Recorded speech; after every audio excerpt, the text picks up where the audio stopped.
저는 응급실에서 뇌졸중 환자들을 자주 보는데요.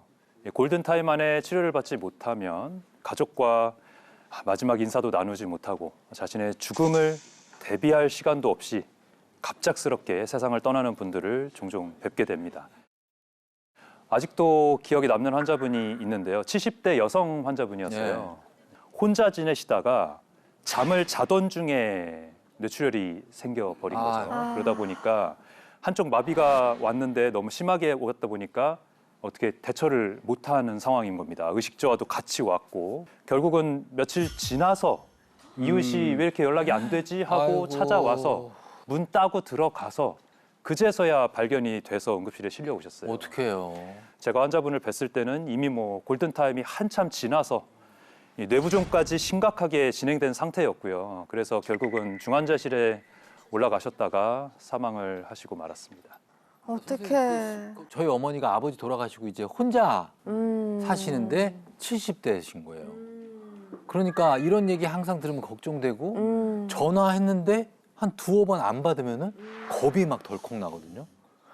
그래갖고 이게 남일 같지가 않아요. 그래서 저희 엄마도 혼자 사실 때는 마음속에 스트레스가 엄청 심하셨는데 간병사랑 같이 환자들이랑 있다 보니까 거기서 굉장히 편안해지신 거예요. 다행이다. 안심도 되겠다. 네, 그래서 치매가 엄청 좋아지셨어요. 그래요. 네, 그래서 마음에서 오는 게 얼마나 이 몸을 힘들게 하는지 그것도 느끼게 됐습니다.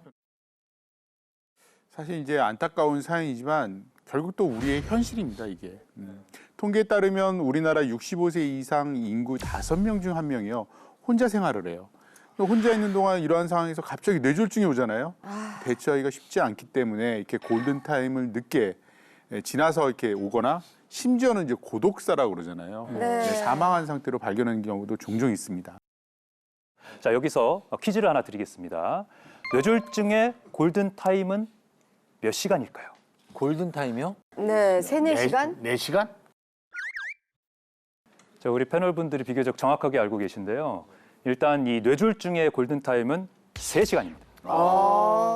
3시간인 이유가 있어요. 왜냐하면 빠르게 도착했을 때 적절한 치료를 할 수 있느냐 없느냐로 결정이 되거든요. 이 안에 적절한 응급실에 도착을 해서 검사를 빨리 마치고 그다음에 필요한 경우에 동맥을 통한 시술을 통해서 혈전 제거술을 할 수 있으면 가장 좋고요.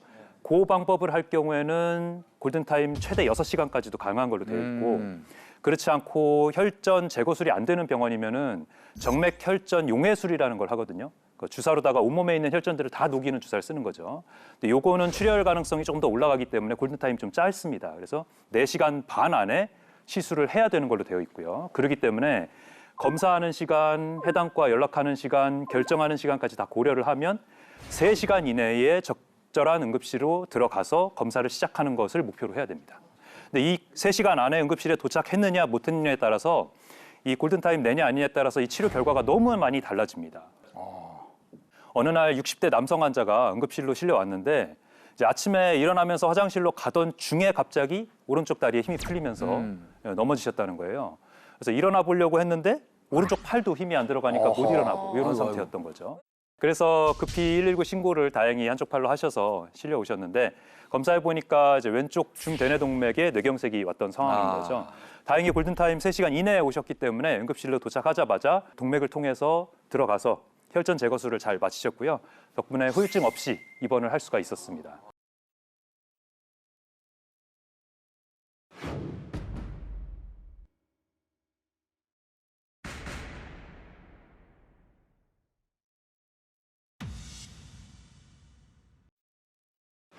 그러면 이 뇌졸중 위험이 특히 높은 사람을 딱 관찰하게 되는 경우도 있습니까? 있죠. 네, 있습니다. 제가 만난 환자분 중에 뇌출혈로 한쪽 팔다리가 마비되는 후유증이 남게 된 분이 있었어요. 근데 이분한테 왜 뇌출혈이 생겼을까 원인을 찾아보니까 한 달 동안 의미로 네. 이 약을 끊었더라고요. 어떤 약일까요? 그냥 바로 생각나기는 혈압약이에요. 혈압약이에요. 저희 엄마도 왜 그렇게 됐냐 하면 약이 있으면 먹고 없으면 안 먹고 이렇게 했어요. 마음대로 했다가. 그러다가 그런 일을 겪은 다음엔 지금은요. 밥보다 약을 꼬박꼬박 드세요. 그게 완전 트라우마가 돼가지고. 네, 이분에게 뇌출혈이 생긴 원인 바로 고혈압약을 끊었기 때문입니다. 아니 그럼 고혈압약은 그 조금 끊었다고 우리가 뭐 기간이라는 게 있지 않겠습니까? 근데 그 조금 우리가 끊었다고 혈압약을 네. 이제 먹게 되는 계기는 혈압이 이제 140을 넘어가면서부터 이제 혈압약을 먹게 되잖아요. 혈압약을 먹지 않을 정도로 건강하게 우리가 식생활을 바꿔서 혈압약을 안 쓰고도 혈압이 낮아지는 게 가장 근본적인 치료인데, 근데 그렇게 하지 않고 계속 혈압약을 늘려가면서 생활 습관을 안 바꾸시는 분들이 이쪽 아니라 사실 대부분이죠. 그렇죠, 그렇죠. 예. 네, 이런 분들은 나중에 혈압약을 끊어보면 혈압이 200이 넘게 나오시는 분들이 있단 말이에요. 이러면 정말 언제든지 혈관이 터질 수 있는 상태인 거죠. 이 환자가 혈압약을 끊고 나서 응급실에 왔을 때는 이미 210에 120으로 혈압이 엄청나게 높은 상태였습니다. 언제든지 터질 수 있는 혈압인데 혈압약을 끊었으니까 그때 문제가 되는 거죠. 이렇게 혈압약을 왜 끊었나 이제 환자분께 여쭤봤더니 이제 진료비, 약값 이게 부담이 돼서 괜찮을 것 같아서 끊었다 이렇게 얘기를 하시거든요. 근데 혈압약을 먹어가면서 버텼다는 건 그 혈압을 우리 혈관 내벽이 버텨가면서 그거에 적응을 하고 있다는 얘기가 됩니다. 그런데 혈관벽이 내피가 딱딱해지는 혈관 석회화가 생기고 이러면서 동맥경화가 생기는 거죠. 약간의 혈압만 가해져도 이 내피의 손상이 확 진행이 되거나 아니면 혈전이 더 빨리 생길 수밖에 없고 또 터질 가능성도 높아지게 되는 거죠. 실제로 뇌출혈 환자의 약 75%는 고혈압이 원인으로 조사되기도 했습니다. 그러면 어떻게 고혈압이 있는데 고지혈보다 고혈압이 더 위험합니까? 네, 응급 상황되는 문제로 따지면 순위를 따진다면 사실 고혈압과 당뇨가 제일 위험한 요소고, 근데 그 내재되어 있는 것 중에 고지혈증도 포함되기 때문에 고지혈증도 심각한 뇌졸중 위험 인자가 될 수 있습니다. 근데 연구 결과 보면 뇌졸중 발병 위험 정도에 약간의 차이는 있습니다. 고혈압이 있으면 뇌혈관이 터지는 뇌출혈 위험이 높지만 고지혈증이 있으면 혈관 내에 혈전이 만들어지면서 혈관이 좁아지게 하기 때문에 상대적으로는 또 뇌경색이 올 확률이 높습니다. 마찬가지로 당뇨가 지속돼도 뇌경색이 올 확률이 높습니다. 그래서 고혈압과 고지혈증, 당뇨 중 한 가지만 갖고 있어도 사실 뇌졸중 고위험군이라고 말할 수 있습니다.